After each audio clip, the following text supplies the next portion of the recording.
औज़ुबिल्लाहिमिनश्शैतानिर्रजीम बिस्मिल्लाहिर्रहमानिर्रहीम। उम्मीद है कि आप लोग सब खैरियत से होंगे। आज का हमारा जो टॉपिक है वो है सी लैंग्वेज के अंदर जो है हम लोगों ने सीखने हैं basic structure of C program. और इसके साथ जो दूसरा टॉपिक हमारे पास बनता है वो प्री प्रोसेसर डायरेक्टिव आता है। तो वक्त ज़ाया किए बगैर हम लोग अपना लेक्चर आज का जो है वो स्टार्ट करते हैं। Basic structure of C program, इसको अगर हमसे कोई पूछे तो शॉर्ट फॉर्म में हम लोग किस तरह लिख सकते हैं। The format in which we can write a C program is known as basic structure of C program. Format जिसमें हम लोग सी प्रोग्राम जो है वो लिखते हैं वो हमारे पास क्या कहलाता है, basic structure of C program कहलाता है। फ्लेक्सिबल जो है वो भी है हमारे पास। इसके कुछ पार्ट्स होते हैं हमारे पास सी प्रोग्राम के अंदर। जो है वो उस पार्ट्स में आए तो हमारे पास प्री प्रोसेसर डायरेक्टिव आ जाता है। नंबर 2 हमारे पास मेन फंक्शन आ जाता है। नंबर 3 हमारे पास प्रोग्राम बॉडी आ जाती है जो सी स्टेटमेंट्स के ऊपर मुश्तमिल होती है। नेक्स्ट चलें तो हमारे पास प्री प्रोसेसर डायरेक्टिव क्या होता है। फर्स्ट लाइन जो हम लोग प्रोग्राम के अंदर लिखते हैं, जिसमें हम लोग हेडर फाइल को इंक्लूड करते हैं, वो हमारे पास प्री प्रोसेसर डायरेक्टिव कहलाती है। इसके बाद it gives instruction to C process preprocessor. इसके बाद it is a program that modifies C programs before completion आ जाता है। और ये always start with hash symbol के साथ जो हम लोग इसको स्टार्ट करते हैं। मेन फंक्शन आ जाता है। Main function is a place where execution of C program starts. When a program executes the control enters main function and start executing its statement. जो हम लोगों ने मेन फंक्शन के अंदर स्टेटमेंट्स लिखी हैं उनको एग्जीक्यूट करना स्टार्ट कर देता है। मेन प्रोग्राम बॉडी आ जाती है हमारे पास। जो प्रोग्राम बॉडी है वो स्टार्ट होती है करली ब्रेसिस के साथ, जिसको डेलीमीटर्स का नाम भी दिया जाता है। एमसीक्यूज के लिए भी इंपॉर्टेंट है, शॉर्ट क्वेश्चन आंसर्स के लिए भी जो है ये हमारे पास लाइन इंपॉर्टेंट है।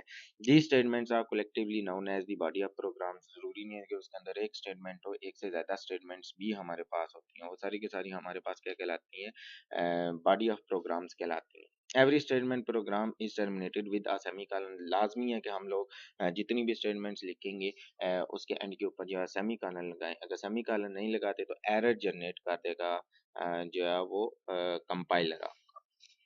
इसके बाद चलें तो हम प्री प्रोसेसर डायरेक्टिव को डिटेल में पढ़ने के लिए जा रहे हैं। प्री प्रोसेसर डायरेक्टिव जो है instructions given to compiler before execution of actual programme.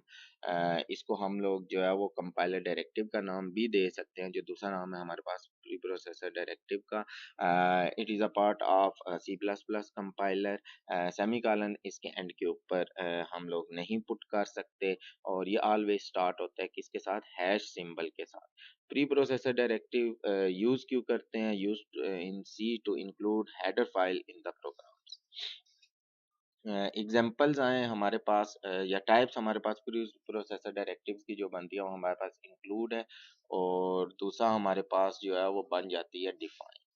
Next चलें तो हमारे पास जो है वो इंक्लूड प्री प्रोसेसर को हम लोग डिफाइन करने जा रहे हैं। Include it enables a program to access library.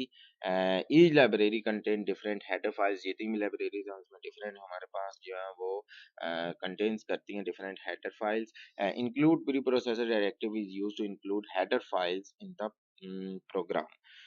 Syntax आ जाता है हैश इंक्लूड, और यहाँ पे हम लोग जो है हेडर फाइल जो है वो यहाँ पे पुट करते हैं। इंक्लूड इसको मज़ीद हम लोग एक्सप्लेन करने की कोशिश करें तो इंक्लूड डायरेक्टिव हम लोग किस लिए यूज़ करते हैं।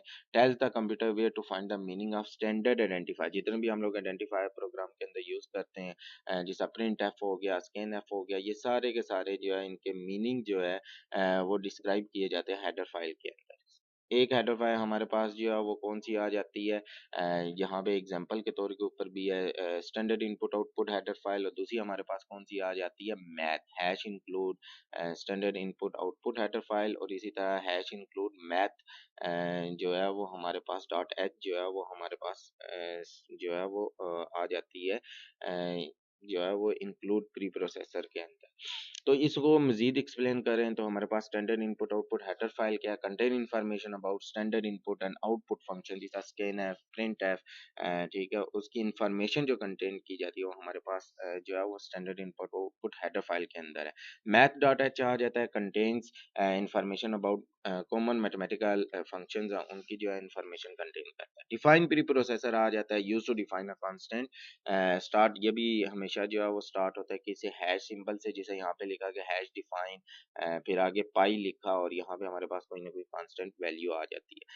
फिर इसके बाद चले तो it can be written anywhere in the program, कहीं पे भी आप लोग इसको लिख सकते हैं। सिंटैक्स इसका देखें तो हैश डिफाइन आइडेंटिफायर और वैल्यू आ जाता है। हैश क्या है? It indicate the start of the processor pre processor directive.